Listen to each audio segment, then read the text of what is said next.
Mga kanil take, nasa bahay na ako katapos na lang aking trabaho. So, umuwi agad ako para ma-set up ko ang aking little and smaller studio. Dito yan sa aking bahay, guys. So, nalinis ko na rin po yung aking gagamiting table. At sana, guys, samahan niyo ako sa pag-set up ng ating gagamitin. Siyempre, hindi pa naman ako mapagsimula ng pag-nail tech o pag-nail art o something extension kasi wala pa yung ibang gamit natin. So, ito yung muna yung mga mahalaga na inuna ko kaya isa-set up natin. So, ayan guys. Ito na yung table na ating gagamitin. Lapit natin ng konti para makita nyo guys. Diba? Ito na yung table na gagamitin natin. So, isa-isahin natin yung mga gamit na pinamili natin today. So, unahin ko muna guys yung pinaka mat niya, floor mat niya. Ayan, para syala-syala naman tayo. Excited kasi ako guys. Ilalagay siya dito. Ayan. Diba? Natutuwa lang kasi ako guys kasi nakikita ko lang to dati at dream na dream ko talaga to dati at wala talaga akong panahon dahil marami pa akong mga bagay na inuunang bilhin kaysa dito. So, nilagay ko na yung mat niya. So, syempre, lagay din natin ng ito.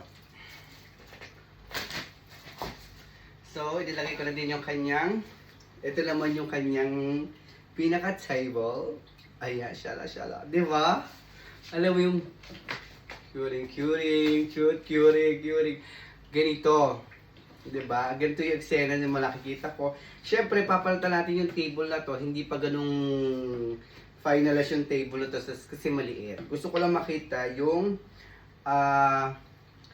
eksena kapag na-set up na natin. Kasi marami pa tayong lalagay dito. So, siyempre ito. Ayan guys. Dito yan sa may gilid ko. Ayan. Dito siya. Or something pwede siya dito. Kasi kung dyan ako uupo. Ganyan. Taray. Syala-syala, di ba? May kasama na siyang ganito. Yung pansambot ng kanyang mga dumi. So, pagsamahanin na lang natin para hindi siya mawala. Diba? Para hindi ko makalimutan kung saan siya. So, nilalagay ata dito sa ilalim. Lagay natin. Para yung mga dash na ginagamit. O ano, yan. Para pumasok dun yung mga chururot. At syempre, hindi mawawala yung ating ilaw, guys. So, kailangan isang side lang din yung shala! Ay! Perfect! At syempre, hindi mawawala ang ating UV. Yan. Set up ko lang para at least nakikita ko na yung magiging eksena ng ating pakananga yung gabi. Yan. Ito yung syempre yung ating UV light.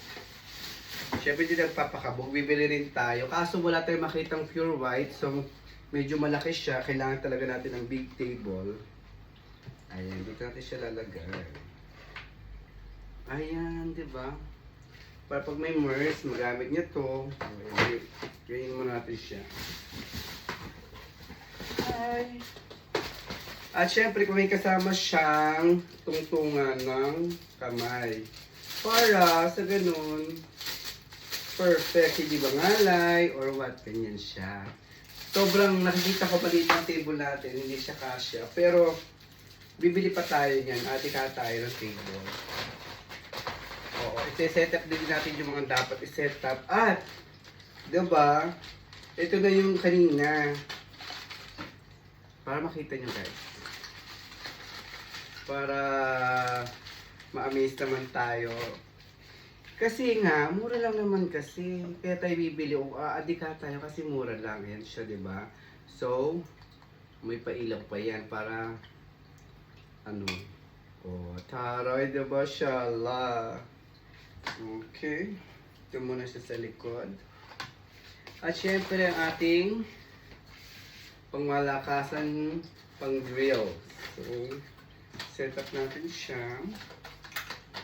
Para sa ganun ay makita nyo guys. Oops. Dito siya lagay.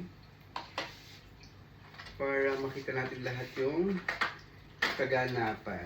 So, hindi natin muna isi-set up din kasi wala pa tayong extension or USB extension.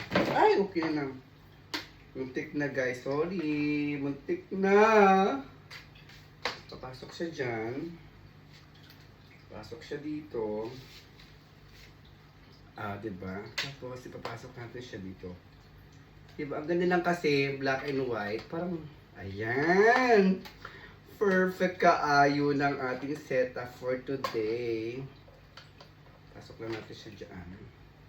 Oh, diba? Wala. Ayun yung ating shala-shalahan. Diba? Shala-shala.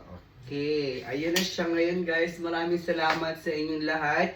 Alam ko hindi pa to yung inaasahan ninyo. Marami pa tayong darating. Marami pa kaadikain. Marami pa kong bibilhin.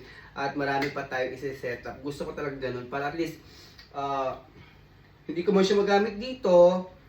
Nabili ko siya, at least pag napagod ako at pagdating ng araw, pwede na ako umuwi ng Pilipinas, magtayo na lang ako ng negosyo. Kaya ayun po ang katwiran ko, kaya nag-i-invest po talaga ako ng mga gamit. Kasi kung iisipin nyo guys, mahal sa Pilipinas bumili ng bawat item. Mahal talaga, kaya puhunan din. Kaya sana naman po sa mga customers, wag po kayo magrereklamo kung bakit mahal yung mga binabayaran nyo sa mga nail technician natin. Kasi nag-i-invest din po talaga sila ng kanilang magagandang gamit. Para at least naman, pag bumalik kayo, maayos at magaganda na yung gamit. Kasi, pag baguhan ka pa lang, katulad ko na baguhan pa lang, unti-unti lang.